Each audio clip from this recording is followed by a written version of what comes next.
4 जून 2025ला महाराष्ट्र राज्याचे मत्स्य व्यवसाय आणि बंदरे विभागाचे मंत्री नितेशजी राणे यांचं गडचिरोली जिल्ह्यात प्रथम आगमन झालं।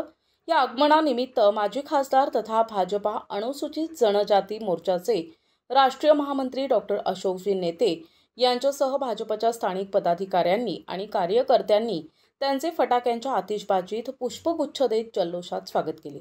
या प्रसंगी आमदार डॉक्टर मिलिंदजी नरोटे, माजी आमदार कृष्णाजी गजबे, जिल्हाध्यक्ष रमेशजी बारसागडे, माजी जिल्हाध्यक्ष प्रशांतजी वाघरे, ओबीसी मोर्चाचे प्रदेश उपाध्यक्ष बाबूरावजी कोहळे, माजी जिल्हा अध्यक्ष किसनजी नागदेवे, सचिव रमेशजी भुरसे, जिल्हा उपाध्यक्ष तथा मानवाधिकार संघटनेचे प्रदेशाध्यक्ष डॉक्टर प्रणयजी खुणे, प्रदेश कार्यकारिणी सदस्य रवींद्रजी ओल्लालवार, जिल्हा महामंत्री प्रकाशजी गेडाम, समन्वयक प्रमोदजी पिपरे, डॉक्टर चंदाताई कोडवते, भाजपा महिला मोर्चा जिल्हाध्यक्षा गीताताई हिंगे, जिल्हा सचिव वर्षा शेडमाके यांच्यासह शेकडो कार्यकर्ते उपस्थित होते।